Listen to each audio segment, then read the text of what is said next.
শুধুই কথকতা, শুনতে শুনতে পড়ে ফেলা। আর কথকতা মানেই কথক, দ্য ন্যারেটর।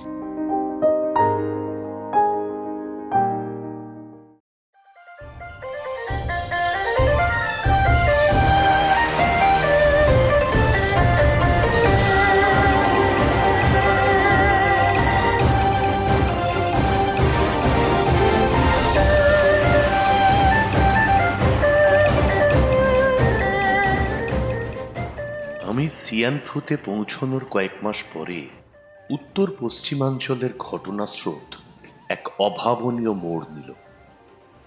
সারা দুনিয়া সবিস্ময়ে শুনল যেসব দস্যুদের শেষ করার জন্য কমিউনিস্ট দমন বাহিনীর সহকারী প্রধান মার্শাল চ্যাং সুয়ে লিয়াংয়ের নেতৃত্বে এক বিশাল ফৌজ পাঠানো হয়েছিল, সেই দস্যুদের সঙ্গেই মৈত্রী চুক্তিতে আবদ্ধ হয়েছে সেই ফৌজ।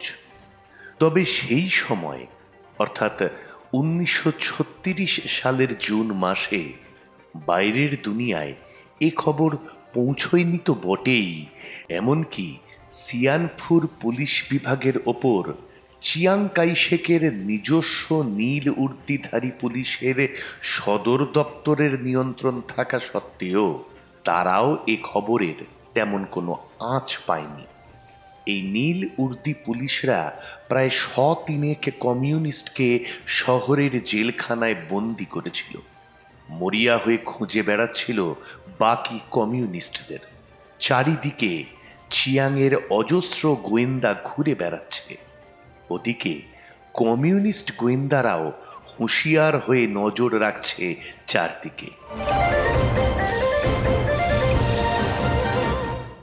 সেই সব ঝোড়ো দিনের ঘটনা গোপন করার কোনো দরকার নেই। যে গোপন খবর আমি পেয়েছিলাম তাও প্রকাশ করাই যায়। অতএব ব্যাপারটা এখানে বলা যাক। সিয়ানফুতে পৌঁছানোর আগে লাল ফৌজের কোনো সদস্যকে নিজের চোখে দেখিনি আমি। পিকিংয়ে বসে মাও সে তুংয়ের নামে অদৃশ্য কালিতে চিঠি লিখে আমাকে দিয়েছিলেন যিনি, তিনি যে একজন লাল সেনাধ্যক্ষ তা আমার জানা ছিল। তবে নিজের চোখে তাকে দেখিনি আমি। একজন পুরনো বন্ধুর মারফত চিঠিটা আমার কাছে এসেছিল। কিন্তু এই চিঠি ছাড়াও উত্তর পশ্চিমাঞ্চলের সঙ্গে আমার যোগাযোগের অন্য একটা বন্দোবস্ত করা হয়েছিল। আমাকে জানানো হয়েছিল সিয়ানফুর একটা হোটেলে উঠে একটা ঘর ভাড়া নিয়ে থাকতে হবে আমাকে। একজন ভদ্রলোক সেখানে গিয়ে আমার সঙ্গে দেখা করবেন এবং নিজের নাম বলবেন ওয়াং। ব্যাস এইটুকুই। এর থেকে বেশি আর কিছুই জানতাম না তার সম্পর্কে। আর হ্যাঁ, সেই সঙ্গে বলা হয়েছিল লাল অঞ্চলে আমাকে নিয়ে যাওয়ার জন্য একটা ব্যক্তিগত বিমান জোগাড় করে দেবেন তিনি। বিমানটা চ্যাং সুয়ে লিয়াংয়ের। হোটেলে একটা ঘর নিয়ে আছি। কয়েকদিন পর একজন চীনা ভদ্রলোক আমার ঘরে এলেন। বেশ লম্বা, সুদেহী, ব্যক্তিত্ব সম্পন্ন, পরনে ধূসর রঙের রেশমের লম্বা জামা। দেখলে মনে হয় কোনো সচ্ছল ব্যবসায়ী। চমৎকার ইংরেজিতে আমাকে অভিবাদন জানিয়ে ভদ্রলোক জানালেন তার নাম ওয়াং। সেই সঙ্গে আমার পিকিংয়ের সেই বন্ধুটিরও নাম করলেন এবং অন্য উপায়েও এমনভাবে কথা বললেন যে স্পষ্ট বুঝতে পারলাম এর জন্যই অপেক্ষা করছিলাম আমি। পরবর্তী কয়েক সপ্তাহে আমার বুঝে নিতে অসুবিধা হলো না যে সিয়ানফুতে এই সফর ওয়াং ছাড়া আর কারো পক্ষে সম্ভব নয়। প্রতিদিন 4-5 ঘন্টা করে আমার সঙ্গে কথা বলেছেন তিনি। নিজের জীবনের কথা শুনিয়েছেন, রাজনৈতিক পরিস্থিতি ব্যাখ্যা করেছেন। ব্যাপারটা রীতিমতো অপ্রত্যাশিত। সাংহাইয়ের এক মিশনারি স্কুলে পড়াশোনা শিখেছিলেন তিনি। খ্রিস্টানদের মধ্যে বিশিষ্ট ব্যক্তি হিসেবে পরিচিত ছিলেন। নিজেও একটা গির্জা স্থাপন করেছিলেন। আর পরে জেনেছিলাম কমিউনিস্টরা তাকে ডাকতেন ওয়াং মুশি, অর্থাৎ পাদ্রি ওয়াং বলে। সাংহাইয়ের অন্য অনেক সচ্ছল খ্রিস্টানের মতো তিনিও প্রথম জীবনে চিং পাং এর সদস্য ছিলেন। এটি একটি গুপ্ত দস্যু সংগঠন। সবাইকে চেনেন তিনি। চিয়াংকাই শেখ থেকে শুরু করে চিং পাংয়ের পান্ডা তু উয়ে শেং পর্যন্ত কেউ বাকি নেই। এক সময় কুওমিন্টাংয়েরও বড় মাপের আমলা ছিলেন। তবে এই মুহূর্তে তার প্রকৃত নামটা জানানো আমার পক্ষে সম্ভব নয়।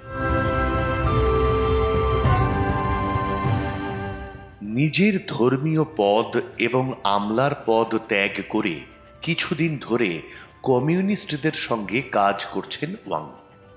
ঠিক কতদিন ধরে কমিউনিস্টদের সঙ্গে কাজ করছেন তিনি তা আমার জানা নেই। জাপ বিরোধী জাতীয় ফ্রন্ট গড়ে তোলার দাবি তুলেছে কমিউনিস্টরা এবং সবার কাছে সেই দাবি ব্যাখ্যা করা ও অনেকের সমর্থন আদায় করার চেষ্টা চালাচ্ছে। তাদের সেই প্রচেষ্টার অত্যন্ত গোপনীয় দূত হিসেবে কাজ করছেন দপ্তরহীন ওয়াং। যেসব সামরিক কর্মকর্তা ও আমলাদের সমর্থন পাওয়ার আশা করছে কমিউনিস্টরা, তাদের কাছে যাতায়াত করেন তিনি। এই প্রচেষ্টায় অন্তত চ্যাং সুয়ে লিয়াংয়ের ক্ষেত্রে তিনি সফল হয়েছেন। ঘটনার গতিবিধি বুঝতে হলে তাদের সেই গোপন সমঝোতার ভিত্তি এবং পরিপ্রেক্ষিতটুকু জানা একান্তই দরকার। 1931 সাল পর্যন্ত চ্যাং সুয়ে লিয়াং ছিলেন একজন জনপ্রিয়, দিলদরিয়া ও আধুনিক মনোভাবের মানুষ। জুয়া, গল্ফ আর নেশায় অভ্যস্ত এক যুদ্ধপ্রিয় একনায়ক। 3 কোটি মাঞ্চুর জীবন মরণের নিয়ন্তা। তার একদা দস্যু নেতা পিতা চ্যাং সো লিনের কাছ থেকে উত্তরাধিকার সূত্রে এই ক্ষমতা পেয়েছিলেন তিনি। নানকিংয়ের কুওমিন্টাং সরকারও তার এই ক্ষমতাকে স্বীকৃতি দিয়েছে এবং চীনের তামাম সামরিক বাহিনীর সহকারী অধ্যক্ষের পদে অধিষ্ঠিত করেছে তাকে। 1931 সালের অক্টোবর মাসে উত্তর পশ্চিমাঞ্চল দখলের অভিযান শুরু করে জাপান। আর তখন থেকেই দুর্ভাগ্যের কবলে পড়তে হয় চ্যাংকে। জাপান যখন আক্রমণ শুরু করে, চ্যাং তখন ছিলেন চীনের প্রাচীরের কাছাকাছি অবস্থিত পিকিং ইউনিয়ন হাসপাতালে। টাইফয়েড থেকে সবে সেরে উঠেছেন। তার সামনে তখন যে পরিস্থিতি এসে দাঁড়িয়েছিল, একার হাতে তার মহড়া নেওয়ার মতো ক্ষমতা তার ছিল না। কাজেই তিনি চেয়েছিলেন নানকিং সরকারের ওপর নির্ভর করতে।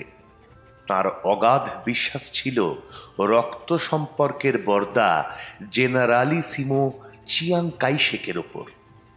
কিন্তু চিয়াংয়ের হাতে একদিকে জাপান, অন্যদিকে লাল ফৌজের বিরুদ্ধে লড়ার মতো সামরিক উপকরণ ছিল না। অতএব চ্যাংকে তিনি জাতিপুঞ্জের ওপর নির্ভর করার পরামর্শ দিলেন। তার পরামর্শ আর নানকিং সরকারের নির্দেশ মেনে নিলেন চ্যাং। ফলস্বরূপ নিজের দেশ অর্থাৎ মাঞ্চুরিয়া তার হাতছাড়া হয়ে গেল। পিছু হটার সময় নামমাত্র প্রতিরোধ গড়ে তোলা ছাড়া আর কিছুই করে উঠতে পারেনি তার সৈন্যবাহিনী। নানকিং থেকে প্রচার করা হলো যে প্রতিরোধ না করার নীতি চ্যাংয়েরই মস্তিষ্ক প্রসূত এবং তার ফলেই এই পরাজয়।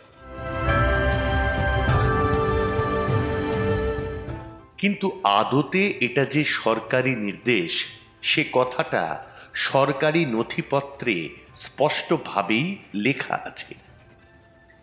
এই ত্যাগের মূল্যে নানকিংয়ের টলমল বুনিয়াদটা কোনো ক্রমে টিকিয়ে রাখলেন চিয়াং।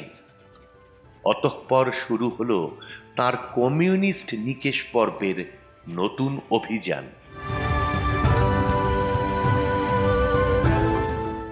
চীনের মূল ভূখণ্ডের সুউচ্চ প্রাচীরের দক্ষিণ দিকে মাঞ্চু বাহিনীর পিছু হটার বৃত্তান্ত।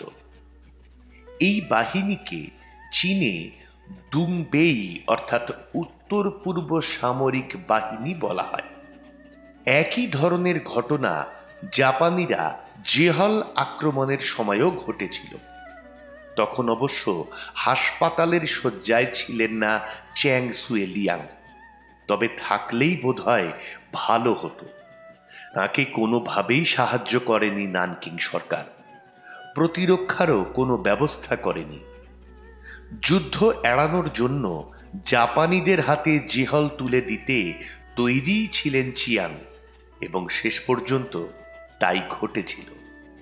অবশ্য দোষটা দেওয়া হলো চ্যাংয়ের নামেই। মানুষের ক্রোধ থেকে বাঁচার জন্য কোনো একজনকে উৎসর্গ করতেই হবে। কাকে উৎসর্গ করা হবে, চিয়াংকে না চ্যাংকে? কপাল পুরল চ্যাংয়েরই। পরিস্থিতি বিচার শিক্ষার উদ্দেশ্যে 1 বছরের জন্য ইউরোপে চলে গেলেন চ্যাং। ইউরোপে থাকার সময় তার সঙ্গে মুসোলিনি, হিটলার বা র্যামসে ম্যাকডোনাল্ডের দেখা হলেও এগুলো তার তৎকালীন জীবনের সব থেকে উল্লেখযোগ্য ঘটনা নয়। সেই সময় তার জীবনের সব থেকে উল্লেখযোগ্য ঘটনা ছিল নেশার হাত থেকে মুক্তি পাওয়া এবং হৃত স্বাস্থ্য পুনরুদ্ধার করা। দুটি খণ্ডযুদ্ধের মধ্যবর্তী পর্যায়ে কোনো কাজ না থাকার সময় চীনের অনেক সেনাধ্যক্ষের মতোই আফিংয়ের নেশায় আচ্ছন্ন হয়ে পড়েছিলেন চ্যাং। এ নেশার প্রভাব থেকে মুক্ত হওয়া খুব কঠিন। চিকিৎসকরা বলেছিলেন ইনজেকশনের সাহায্যে নেশা দূর করা যাবে। তার ফলে আফিংয়ের হাত থেকে মুক্তি পেলেও যুবক সেনাধ্যক্ষটি মরফিয়ার নেশায় অভ্যস্ত হয়ে উঠলেন। চাংকে আমি প্রথম দেখি 1929 সালে মুখদেনে। তখন তিনি পৃথিবীর কনিষ্ঠতম একনায়ক। রীতিমতো ফ্যাকাশে, দেখলে মনে হয় যেন জন্ডিসে ভুগছেন, কিন্তু মনের দিক থেকে অত্যন্ত সক্রিয়, উৎসাহ উদ্দীপনায় পরিপূর্ণ। স্পষ্টতই জাপানের বিরোধী ছিলেন তিনি। চীনের বুক থেকে জাপানিদের হটিয়ে মাঞ্চুরিয়াকে উন্নত আধুনিক দেশ হিসেবে গড়ে তোলার স্বপ্ন দেখতেন। এর কয়েক বছর পর তার স্বাস্থ্যের অবনতি হয়। তার এক চিকিৎসকের কাছ থেকে পিকিংয়ে আমি শুনেছিলাম মরফিন দিয়ে তৈরি বিশেষ একটি ওষুধের জন্য প্রতিদিন $200 ব্যয় করেছেন চ্যাং। তত্ত্বগতভাবে বলা হয় এই ওষুধের পরিমাণ নাকি ধীরে ধীরে কমিয়ে আনা যায়। তবে ইউরোপ যাওয়ার আগে সাংহাইতে থাকার সময়েই এই ওষুধের খপ্পর থেকে বেরিয়ে আসতে শুরু করেন চ্যাং। 1934 সালে ইউরোপ থেকে দেশে ফেরার পর তাকে দেখে রীতিমতো অবাক হন তাঁর বন্ধুরা। বয়স যেন বছর 10 কমে গেছে, গালে লালচে আভা, ওজন বেড়েছে, পেশিগুলো শক্তপোক্ত হয়ে উঠেছে। সবটা মিলে অতীতের সেই যুবক নেতার ছাপ আবার যেন স্পষ্ট হয়ে উঠেছে তার মধ্যে। যে কোনো পরিস্থিতি দ্রুত বুঝে নেওয়ার মতো যে মন তার ছিল, সেই মন যেন আবার জেগে উঠেছে। হ্যাংকাউয়ের তুংপেই সৈন্যবাহিনীর সেনাধ্যক্ষের পদে আবার কাজ শুরু করলেন চ্যাং। কমিউনিস্টদের বিরুদ্ধে লড়ার জন্য এই বাহিনীকে তখন মধ্য চীনে নিয়ে আসা হয়েছিল। চ্যাং যে কতটা জনপ্রিয় ছিলেন তা বোঝা গেল সৈন্যদের ব্যবহার দেখে। অতীতের যাবতীয় ত্রুটি বিচ্যুতির কথা ভুলে গিয়ে সাগ্রহে তাঁকে স্বাগত জানালো তারা। নিজের দৈনন্দিন কার্যকলাপকে নতুনভাবে সাজালেন চ্যাং। সকাল 6টার সময় উঠে পরিশ্রম সাধ্য ব্যায়াম, কুচকাওয়াজ, পড়াশোনা, সাদামাটা খাদ্য, কষ্ট সহিষ্ণুতার দুরূহ অভ্যাস রপ্ত করা এবং 1,40,000 সৈন্য বিশিষ্ট বাহিনীর সমস্ত অফিসার ও নেতাদের সঙ্গে ব্যক্তিগতভাবে যোগাযোগ রেখে চলা। নতুন এক তুম্পি সৈন্যবাহিনী যেন গড়ে উঠতে লাগল। সন্দিগ্ধমনা লোকেরা পর্যন্ত একসময় ভাবতে শুরু করল যুবক মার্শালটির কাজকর্মকে অবহেলা করা উচিত নয়, বরং তার কথায় যথেষ্ট গুরুত্ব দেওয়া দরকার। যুবক মার্শাল চীনে ফেরার পর প্রকাশ্যে জানিয়েছিলেন যে মাঞ্চুরিয়া পুনরুদ্ধারই তার জীবনের স্বপ্ন। তার দেশবাসীর অপমানকর অবস্থা দূর করার জন্যই কাজ করে যাবেন তিনি। তবে চিয়াং কাইশেকের ওপর চ্যাংয়ের বিশ্বাস তখনও অটুট। সেই বর্ষিয়ান মানুষটির ওপর তখনও তার গভীর আস্থা। যার শাসন ক্ষমতাকে 3 বার পতনের হাত থেকে বাঁচিয়েছেন, তার সততায় তখনও সম্পূর্ণ ভরসা রাখেন তিনি। চিয়াং ঘোষণা করেছেন যে তিনি মাঞ্চুরিয়া পুনরুদ্ধারের তোড়জোড় শুরু করেছেন এবং এতটুকু অঞ্চলও বিনা যুদ্ধে ছেড়ে দেওয়া হবে না।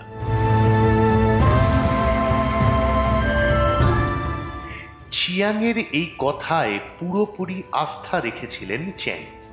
1935 সালে জাপানি আগ্রাসন বাড়তে শুরু করল। পূর্ব হোপেইতে একটা পুতুল সরকার খাড়া করল তারা। চাহার প্রদেশের খানিকটা অংশ দখল করে নিল। দক্ষিণ চীনের থেকে উত্তর চীনকে আলাদা করার দাবি তুলল এবং তাদের সেই দাবি খানিকটা মেনেও নিল নানকিং সরকার। চ্যাংয়ের বাহিনীর অফিসার ও সৈন্যরা রীতিমতো ক্ষুব্ধ হয়ে উঠল। সেই ক্ষোভ আরো বেড়ে উঠল যখন জাপানি আগ্রাসনকে প্রায় বিনা প্রতিরোধে চলতে দিয়ে লাল ফৌজের বিরুদ্ধে একান্তই অবাঞ্ছিত গৃহযুদ্ধ চালানোর জন্য তাদের প্রেরণ করেন চিয়াং। কমিউনিস্টদের বিরুদ্ধে দক্ষিণ চীনে কয়েক মাস লড়াই করার সময় কয়েকটা গুরুত্বপূর্ণ বিষয় বুঝতে পারলেন চ্যাং আর তার বাহিনীর অফিসাররা। প্রথমত, যে দস্যুদের সঙ্গে তারা লড়াই করছেন তারা আসলে যথেষ্ট দক্ষ, দেশপ্রেমিক এবং জাপ বিরোধী সেনাধ্যক্ষদের নেতৃত্বে পরিচালিত একটি সুসংগঠিত বাহিনী। দ্বিতীয়ত, কমিউনিস্ট হত্যার এই অভিযান বহু বছর ধরে চলতে থাকবে। তৃতীয়ত, যতদিন এই লাল বিরোধী লড়াই চলবে ততদিন জাপানকে ঠেকানোর জন্য কিছুই করা যাবে না। আর শেষত, এই নিতান্তই অনর্থক যুদ্ধে তুংপেই বাহিনীর সৈন্য সংখ্যা হু হু করে কমতে শুরু করেছে। অতঃপর যুদ্ধের সদর দপ্তর উত্তর পশ্চিমে সরিয়ে নিলেন চ্যাং এবং বিপুল উদ্যমে লালদের ওপর আক্রমণ চালালেন। প্রথম দিকে কিছুটা সফল হলেও 1935 সালের নভেম্বর-ডিসেম্বর মাসে নিদারুণ পরাজয়ের সম্মুখীন হল তার বাহিনী। এই পরাজয়ের ফলে তুংপেই বাহিনীর বেশ কিছুটা চুরমার হয়ে গেল। বাহিনীর বহু সৈন্য যোগ দিল লাল ফৌজে। অনেক অফিসার ধরা পড়লেন এবং চাপ বিরোধী হওয়ার শর্তে বন্দী হয়ে রইলেন কমিউনিস্টদের হাতে।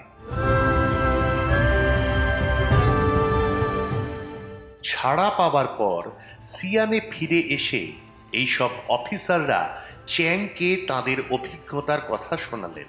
বললেন, চীনের সোভিয়েত জেলাগুলো নৈতিক ও সাংগঠনিক দিক দিয়ে কতটা উন্নত, গৃহযুদ্ধ থামানোর জন্য লাল ফৌজ কতখানি উৎসুক, শান্তিপূর্ণ ও গণতান্ত্রিক উপায়ে ঐক্যবদ্ধ চীন গড়ে তোলা এবং জাপ সাম্রাজ্যবাদের বিরুদ্ধে সবাইকে একজোট করার ব্যাপারে তারা কতটা আন্তরিক।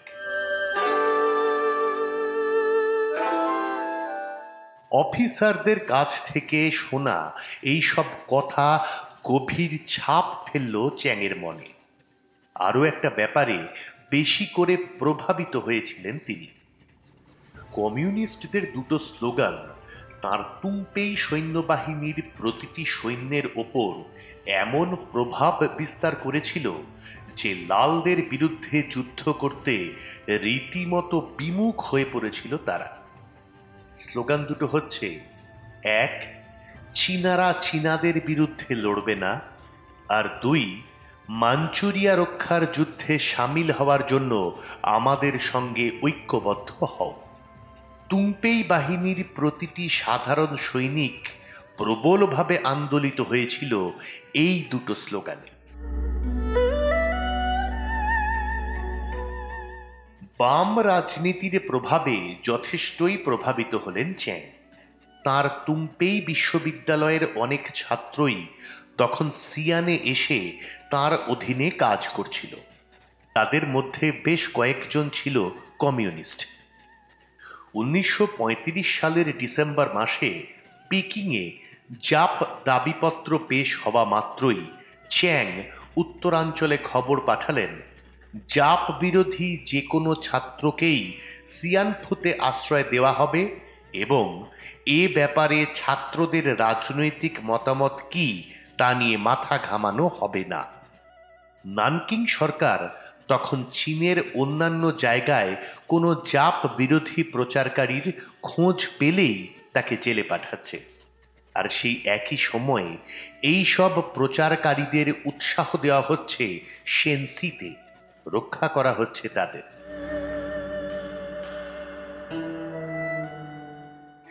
ছাত্রদের কাজকর্ম ছাপ ফেলেছিল চ্যাংয়ের বাহিনীর বেশ কিছু তরুণ অফিসারের ওপর। কমিউনিস্ট এলাকা থেকে ফিরে এসে অফিসাররা তাদের বন্দি জীবনের কথা শুনিয়েছেন। তারা যে জাপ বিরোধী প্রকাশ্য সভা ও সংগঠন দেখে এসেছেন, মানুষের মধ্যে কমিউনিস্টদের দেশাত্মবোধক প্রচার শুনেছেন, তাও জানিয়েছেন।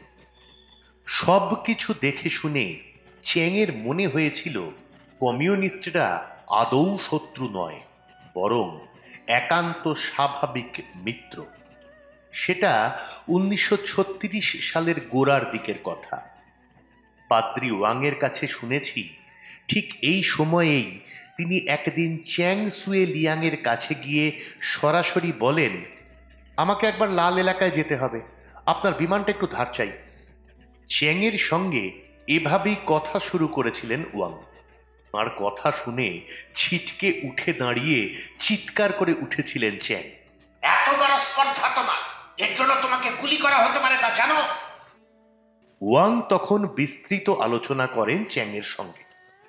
কমিউনিস্টদের সঙ্গে যে তার যোগাযোগ আছে এবং চারপাশের পরিস্থিতি সম্পর্কে চ্যাংয়ের যে ওয়াকিবহাল থাকা দরকার তা জানাতে দ্বিধা করেননি ওয়াং। দীর্ঘ সময় ধরে বিভিন্ন বিষয় চ্যাংয়ের কাছে ব্যাখ্যা করেন তিনি।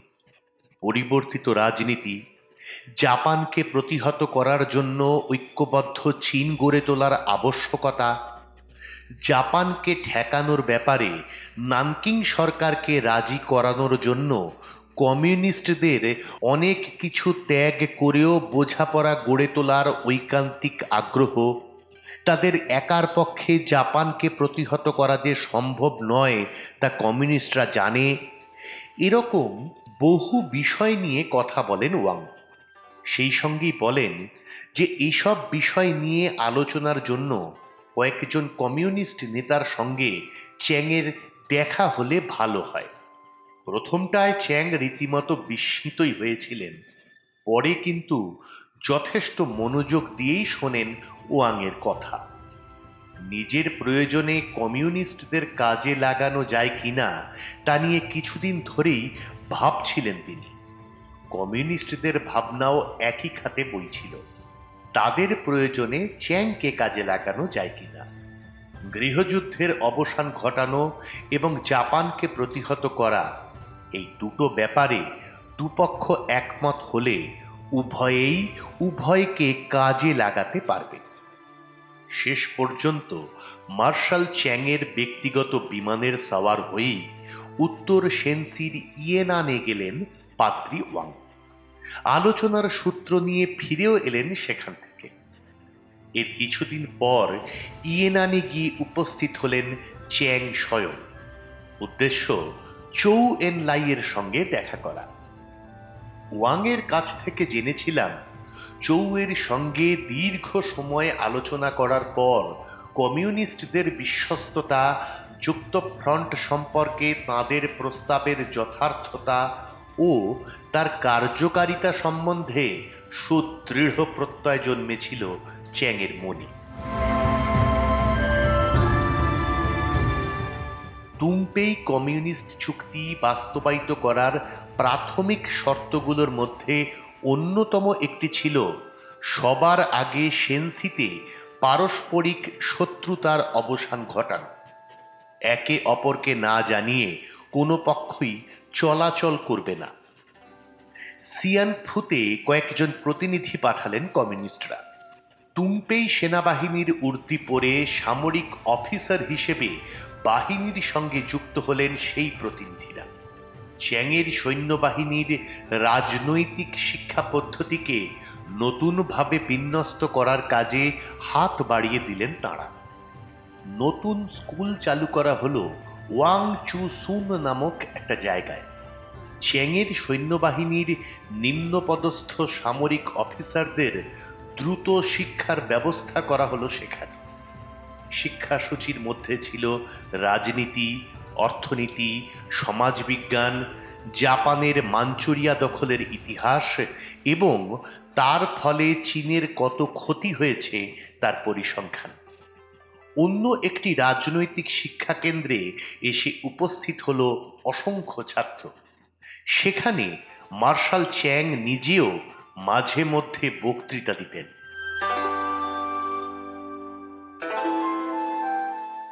সোভিয়েত রাশিয়ায় আর চীনের লাল ফৌজে রাজনৈতিক উপদেষ্টা রাখার রীতি আছে। সেই ধরনের ব্যবস্থা চালু করা হলো তুংপেই সৈন্যবাহিনীতেও।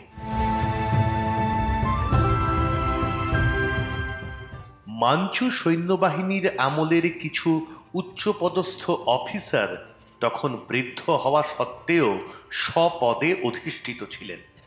তাদের সরিয়ে দেওয়া হলো। তাদের জায়গায় প্রগতিমনস্ক অল্প বয়সী অফিসারদের নিয়োগ করলেন চ্যাং। এদের সাহায্যেই নিজের নতুন বাহিনী গঠন করার সিদ্ধান্ত নিয়েছিলেন তিনি। চ্যাংয়ের উচ্ছৃঙ্খল জীবনের সময় থেকেই বেশ কিছু দুর্নীতিগ্রস্ত বিদূষক সারাক্ষণ তার চারপাশে ঘুরঘুর করত। তাদের তাড়িয়ে দিলেন তিনি। তার বদলে নিজের চারপাশে জড়ো করলেন তুংপেই বিশ্ববিদ্যালয়ের বেশ কিছু চিন্তাশীল ও কর্মদক্ষ ছাত্রকে।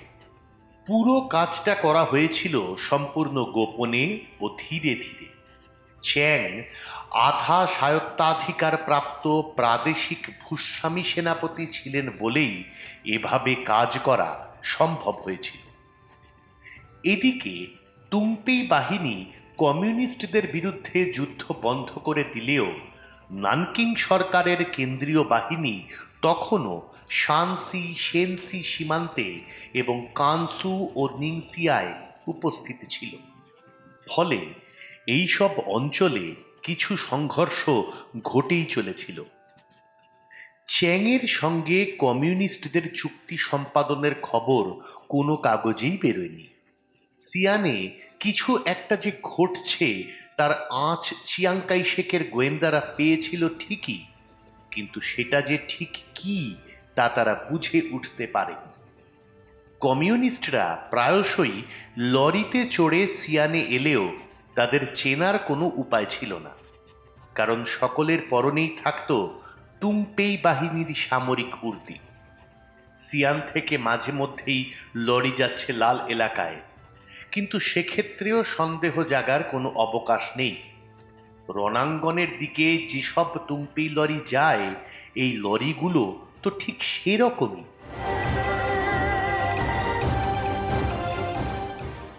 আমি ওখানে গিয়ে পৌঁছনোর কয়েকদিন পর ওয়াং গোপনে আমাকে জানালেন এই ধরনের একটি লরিতে করেই রণাঙ্গনের দিকে যেতে হবে আমাকে।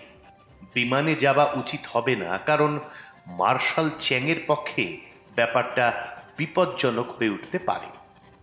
একজন বিদেশি বিমানে চেপে রণাঙ্গনে গেল, কিন্তু সেখান থেকে ফিরে এলো না, এমন একটা খবর বিমানের আমেরিকান চালকটি চেপে যাবে বলে মনে হয় না।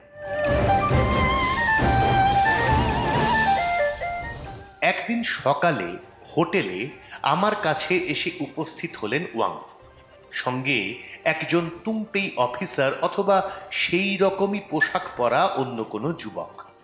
ওয়াং বললেন, চলুন সিয়ানের বাইরে গিয়ে প্রাচীন হান নগরীটা দেখে আসা যাক।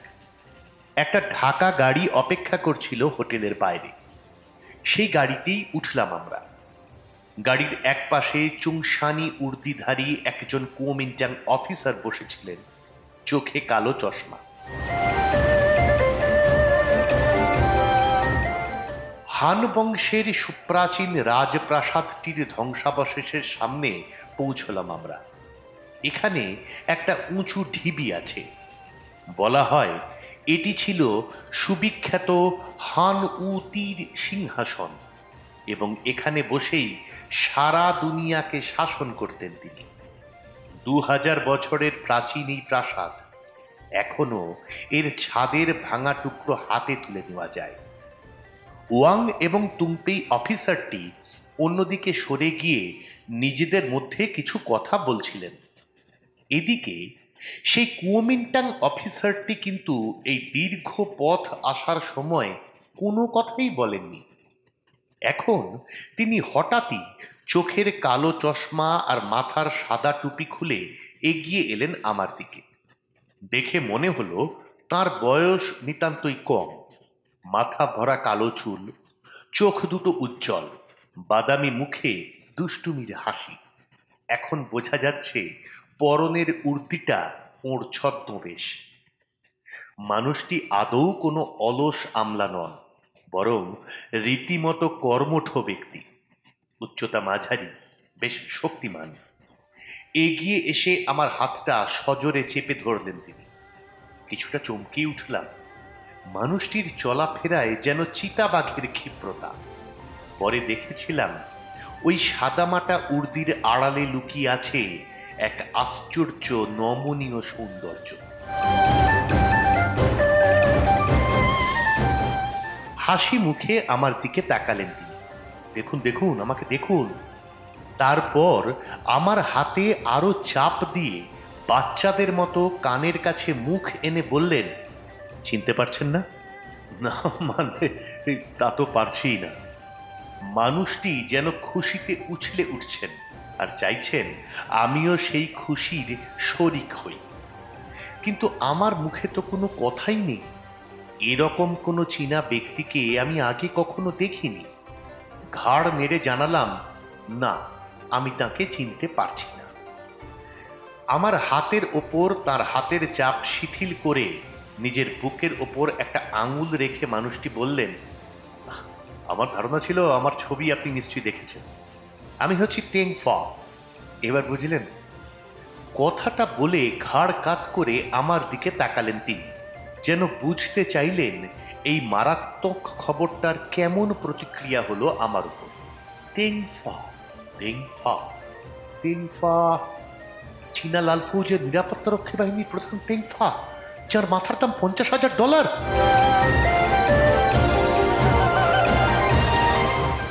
উচ্ছল ভঙ্গিতে আত্মপরিচয় দিয়ে চললেন তেং। তিনি এক ধুরন্ধর কমিউনিস্ট দস্যু, শত্রুর ডেরার মধ্যে ঘাঁটি গেড়েছেন, শত্রুপক্ষের অসংখ্য গোয়েন্দাকে বোকা বানিয়ে অক্লেশে ঘুরে বেড়াচ্ছেন তাদের মধ্যে। এখন আমাকে দেখে তার খুশির সীমা নেই, বারবার জড়িয়ে ধরছেন আমাকে। একজন আমেরিকান হয়েও নিজের ইচ্ছেই দস্যুদের এলাকায় যেতে চাইছি আমি। নিজের যা কিছু আছে সব আমাকে দিতে চাইলেন তেং। কি চাই আমার? ঘোড়া? তা তেঙের ঘোড়াটা নিলেই হয়। তামাম লাল চিনে অমন ঘোড়া দুটো নেই। আর কি চাই? তেঙের ছবি? প্রচুর ছবি আছে তেঙের সংগ্রহে, সেসব এখন আমারই। তেঙের ডায়েরি চাই? বেশ, নিজের স্ত্রীর কাছে চিঠি লিখে দেবেন তেং। ওর স্ত্রী আমাকে এসব তো দেবেনই, তাছাড়া আমি আর কিছু চাইলে তাও দেবেন। ওর স্ত্রী থাকেন চীনের সোভিয়েত এলাকায়।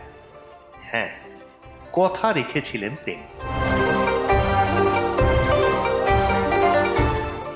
এ কেমন চীনা, এ কেমন লাল দস্যু! তেঙের বাড়ি ক্যান্টনে। শ্রমিক পরিবারের সন্তান।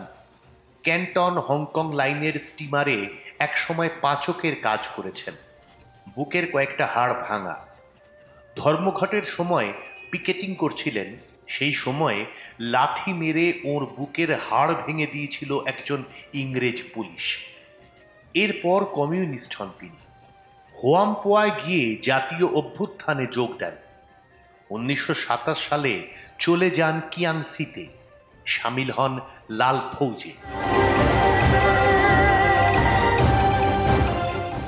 সুপ্রাচীন এক সম্রাটের হাতে গড়া নগরীর ধ্বংসস্তূপের ওপর দাঁড়িয়ে ঘণ্টা খানেকেরও বেশি সময় ধরে কথা বললাম আমরা। দূরে সবুজ ঝোপঝাড়ে ঢাকা ধ্বংসস্তূপ চোখে পড়ছে। ব্যাপারটা যেমন বেমানান তেমনি মানানসইও বটে। আজ আমরা 4 জন এখানে এসে দাঁড়িয়েছি। খ্রিস্টের জন্মের 2000 বছর আগে এখানে বসেই চীনকে শাসন করতেন হান উ তি। পরস্পরের সঙ্গে যুদ্ধে লিপ্ত ক্ষুদ্র ক্ষুদ্র রাষ্ট্রগুলোকে ঐক্যবদ্ধ করেছিলেন তিনি। উন্নত সংস্কৃতি মনস্ক মানুষ ও দেশ গড়ে তুলেছিলেন। তখন থেকেই চীনারা নিজেদের হানের বংশধর বলতে অভ্যস্ত। কমিউনিস্ট এলাকায় আমি কার সঙ্গে যাব তা এখানেই আমাকে জানান তেং। সেই সঙ্গেই বলে দেন কিভাবে যাব, সেখানে গিয়ে কেমন ভাবে থাকতে হবে। কমিউনিস্ট এলাকায় আমাকে যে সাদর অভ্যর্থনা জানানো হবে তাও আমাকে শুনিয়ে দেন তিনি। ওখান থেকে শহরের দিকে ফেরার সময় আমি তিনকে বললাম, আচ্ছা, নিজের মাথাটার জন্য আপনার ভয় করে না? আরে না না, চ্যাংসুয়ে লিয়াংয়ের থেকে তো ওটার দাম বেশি নয়। আমি তো এখন ওর সঙ্গেই থাকি।